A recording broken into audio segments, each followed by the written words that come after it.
Lacrosse Legends.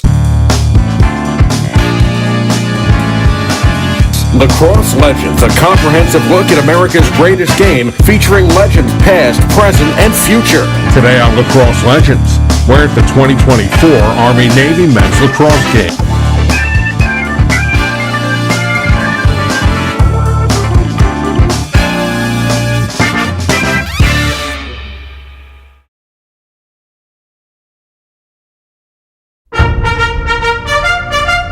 United States Military Academy, West Point, the oldest of the 5 American service academies that educates cadets for commissioning into the United States Army.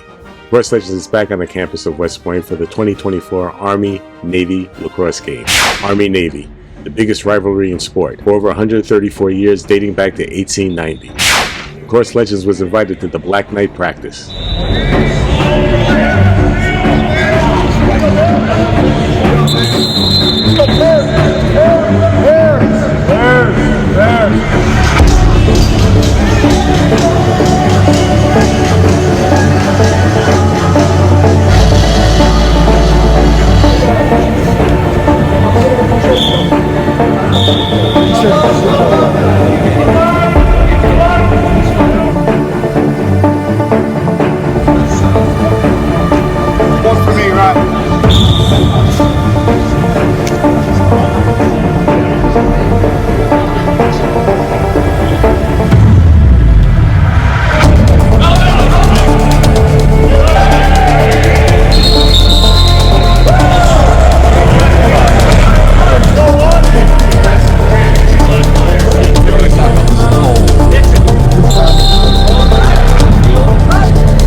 Legend.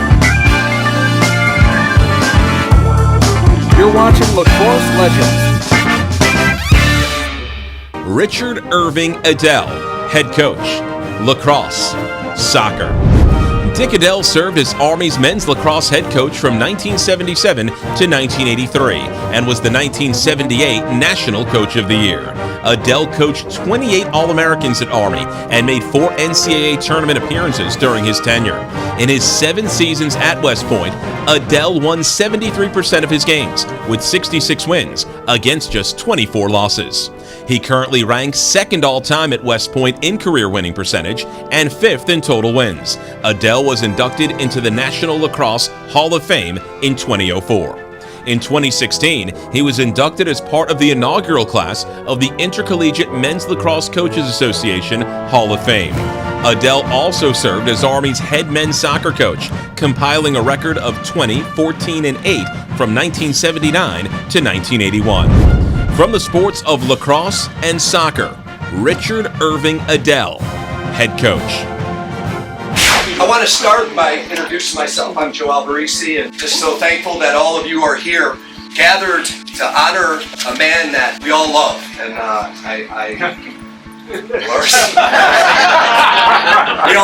we all love. And one of the things that I have in common with the players here was in 1983, I was an Army lacrosse camper, and I showed up. I remember my brother and I were there, and my brother kept telling me, we gotta go, and we wanted to lay around in the barracks for a little bit longer, and we decided to, it was back when you ate in the mess hall, so we're late, everything is gone, we're jogging, we're running, and Coach Edell turns to me, and it's like, I'm gonna run your ass out of camp!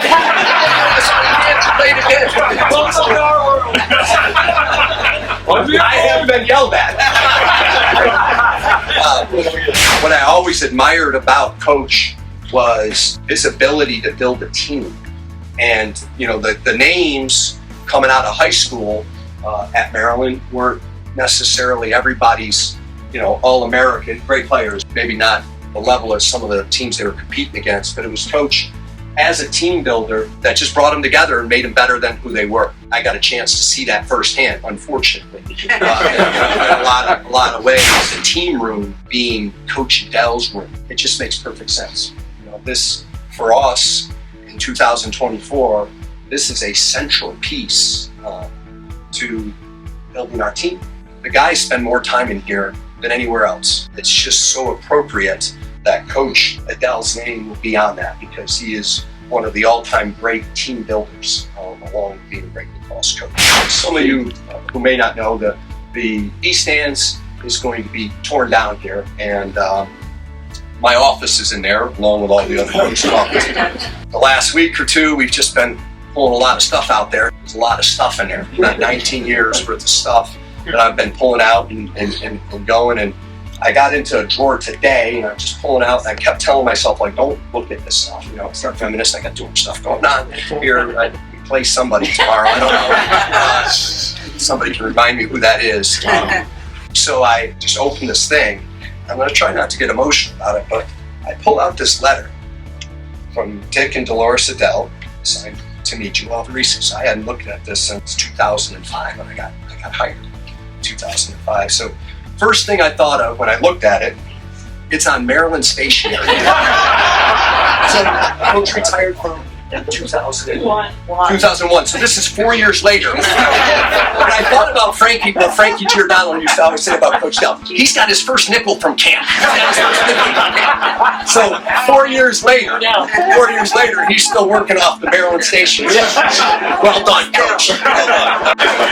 I'm going to be working off of Army stationery 20 years afterwards. Joe, congratulations on being named the Army lacrosse coach. I firmly believe that good things happen to good people. And once more, that adage proves to be true. We spent 7 years at the Point, and that stretch was magical time for me and my family. I have never coached a group that plays the game harder. You are going to love working with them. I wish you much success. Take care. Keep in touch. Dick. What that was the start of my real relationship with Coach. And I know why his players loved him, because I loved him. He was somebody that no matter what happened in the game, he had to call to me. Some of those calls went on for a long, long time, particularly in the off season. I used to always say, Coach, I love talking to you because I find out what the hell's going on here at West Point. Because I know where she is. Where's Maddie? I talk to Maddie all the time. And so Maddie told him everything. And I'm like, Coach, I didn't know that. Like, he would have it all. But he just always had the right words, and sometimes just in the position, and in the position here at West Point, you really want to talk to somebody who's been in the position here at West Point, because it is unique to anywhere else. I know he loved his players, and one of the things that stood out to me, and I didn't know the date, but it was 2014. He wasn't going to be able to make it up to the lacrosse game, but I guess it was all the 82 guys, all 6 of them, went to watch the game at his house, watched the doubleheader of Army and then Maryland and Hopkins. And I just remember thinking to myself, man, I hope that's me someday. I remember talking to some of my guys, telling them about that. I said, I hope that's us in 30 years. I hope that's us in 30 years. So had a profound impact on me, and he had a profound impact. He only was here 7 years. If you look at the people that he's brought together, it's been a long time. He's brought so many together. So I'll get off of this chair right now. I just, again, Dolores, bless you and your whole family, and thank you for the coach. And I've got a blessing. You got a wife too. I do. Just to Coach and Coach Lomkowski for bringing these men together, relationships that I now have with the alumni, the guys that I've never coached, and just enrich my life so much. So thank you for your part in bringing all these boys together. My boys. That are now great men. So Yes. thank you. Thank you.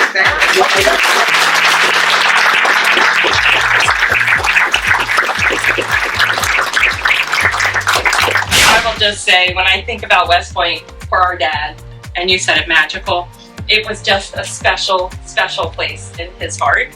And I think there's a couple of reasons. One, somebody pointed to Coach Slough, but he met his lifelong best friend, right? And that was happenstance. He had Coach K as his next door neighbor, which he loved and went to many Duke games. I benefit of. He got his first and last earring. We're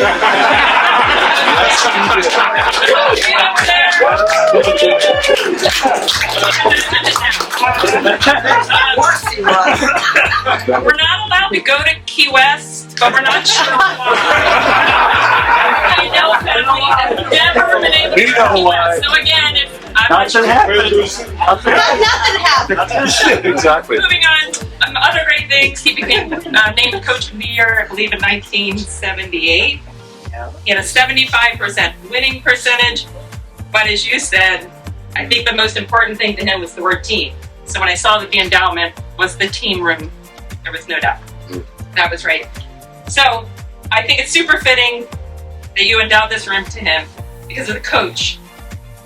The word team was the most important thing that he could think of.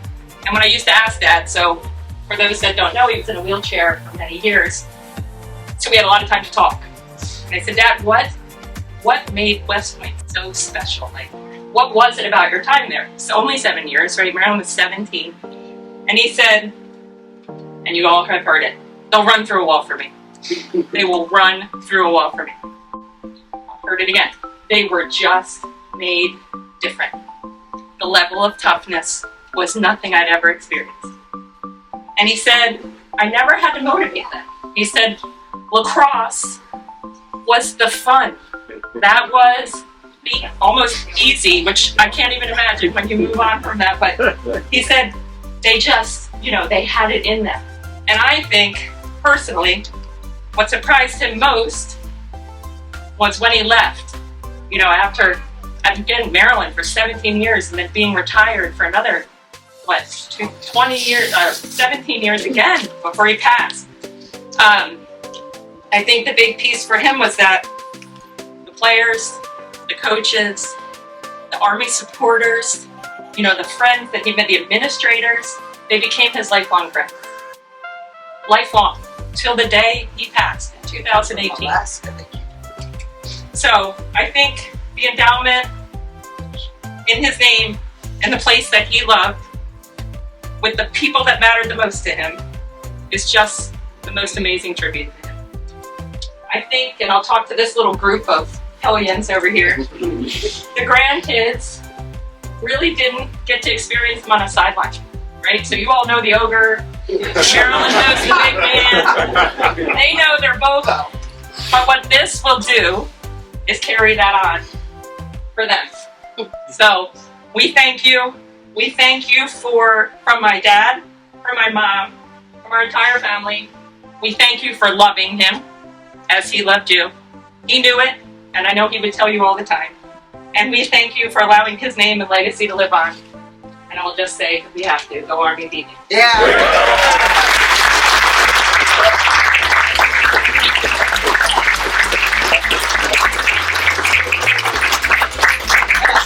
What this is all about is us telling you that we love you. Thanks. And Bobby Hoynes texted me and said, we're going to have a great time this weekend because we're going to be surrounded by the people who made us who we are. And we are who we are because you loved us, and we're trying to communicate back to you. Thanks you. Feel it. I love it.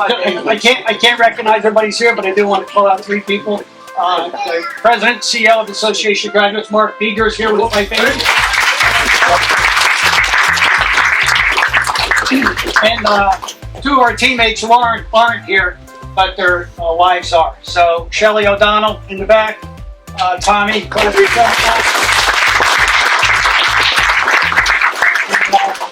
Slabowski is in the back also.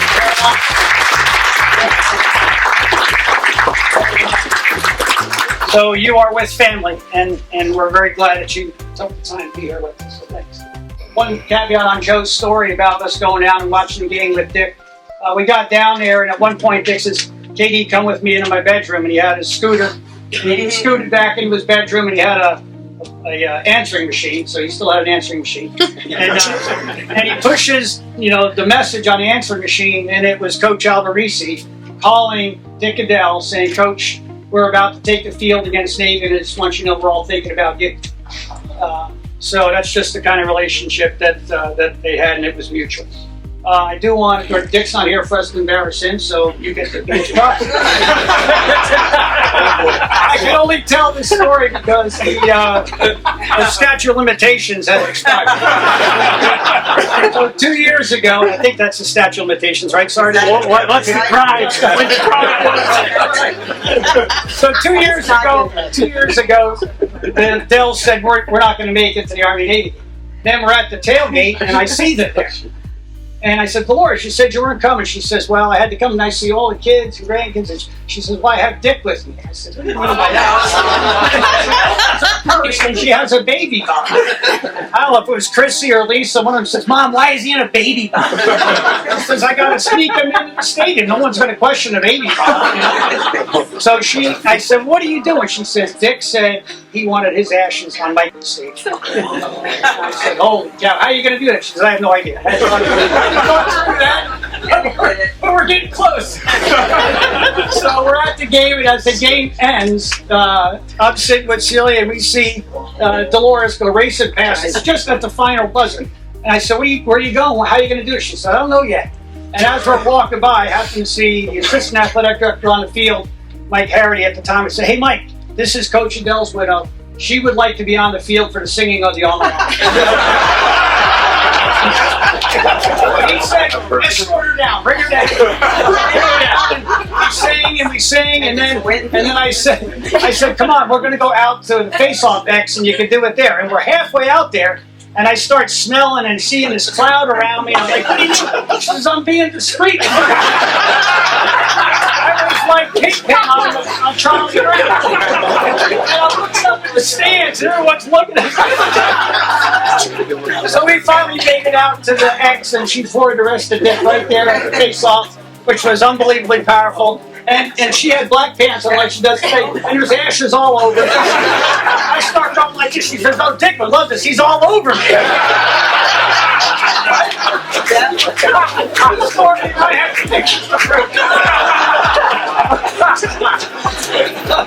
And it was like kicking in an open door. So that is information that the Edell family should know. I mean, this is how we feel about Dick. So I want to thank all those, and I know the Edell family. Thank you.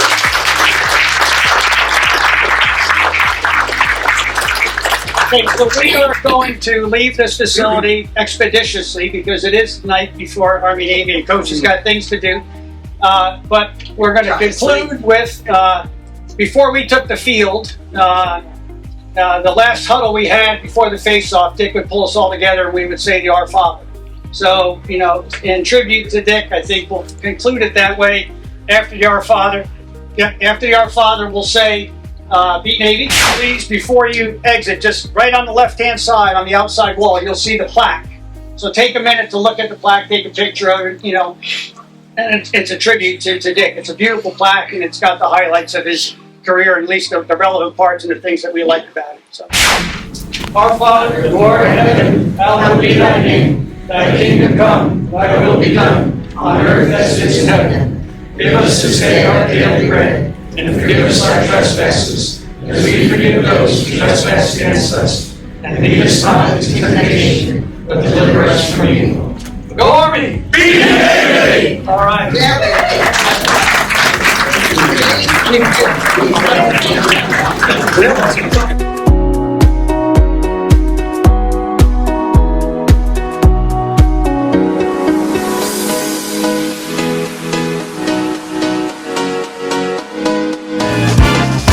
Next on Lacrosse Legend. You're watching Lacrosse Legends.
was quite the weekend at West Point, featuring legends from the past, the present, and the future. This is Monsanto Muzak for Lacrosse Legends.